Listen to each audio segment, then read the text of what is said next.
ସାଇକେଲଟିଏ କିଣିବା ଅନନ୍ତ ସାଇତେଛି କିଛି ଧନ।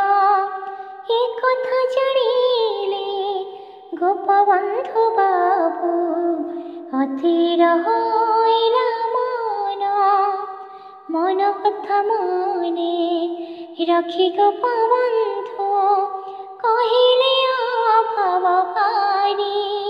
ଟଙ୍କା ଥିଲେ ଦିଅ ଦେବି ମୁଁ ଅନନ୍ତ ଗଲେ ଦିନ ଦୁଇ ଚାରି।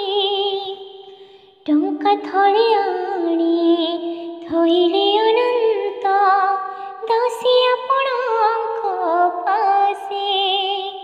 ହାତେ ଧରି ଥାଳି ଚାହିଁଲେ ନିମିଷେ ଦୁଃଖ ମିଶା ତର ହାସେ। ଚାରି ଦିନ ଯାଇ ଚାରି ମାସ ଗଲା ବରଷେ ବି ଗଲା ପୁରୀ। ଗୋପବନ୍ଧୁ ବାବୁ ଦେଲେ ନାହିଁ ଟଙ୍କା ଅନନ୍ତ ହୋଇଲେ ଝୁରି। ଦୂର ଗାଁ ବାଟ କିପରି ଯିବି ମୁଁ ଦୁଃଖରେ ବସିଲେ ପାଳି। ବହୁତ ଦିନରୁ ଥକି ପଡ଼ିଲିଣି ପାଦରେ ମୁଁ ଚାଲି ଚାଲି। ସାଇକେଲ ହେଲେ ସହଜ ସହଳ ବହୁତ ପାରନ୍ତି ବୋଲି। ଟଙ୍କା ନେଇ ସେ ତ ଫେରାଇ ଦିଅନ୍ତି ମୋ କଥା କି କଲେ ଭୁଲେ। ଭାବି ଭାବି ଦିନେ ବେଳ କାଳ ଉଣ୍ଡି କହିଲେ ମନର କଥା।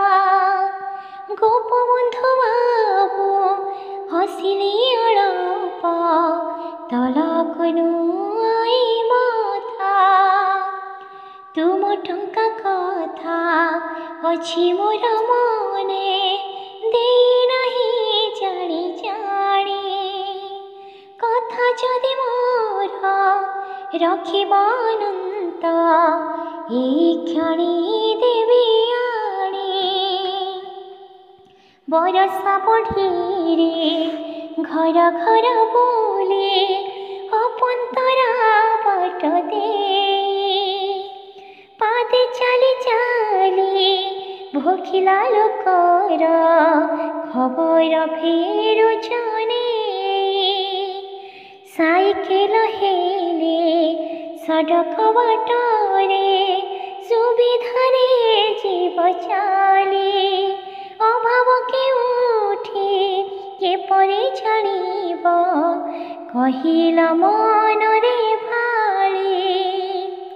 ପାଣି କାଦୁଅରେ ଆଉ କି ପଶିବି ଦେଖିବ ଦୁଃଖୀର ମୁହଁ।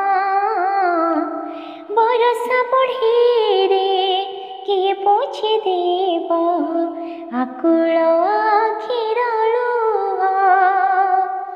ଟଙ୍କା ନେଇ ଯାଅ ସାଇକେଲ କିଣା ମନ କରି ଦିଅ ଦୂର। ଦୁଃଖୀ ଜନ ସେବା ଯେଉଁଠି କରୁଛ ସେଇ ତ ସରଗପୁର। ମଣି ମୁକୁତାର ଝଲକରୁ ବୋଲି ଶୁଖିଲା ଧରୁ ହସ। ସେ ହସରୁ ଝରେ ସରଗ ସୁଷମା ଦେବତା ହୁଅନ୍ତି ବସ। ସରମରେ ସଢ଼ି ବୁଝିଲେ ଅନନ୍ତ ତାଙ୍କ ମରମର କଥା। ଦାସୀ ଆପଣଙ୍କ ଚରଣ ଯୁଗଳେ ନଇଁଗଲା ଆପେ ମଥା। ନଇଁଗଲା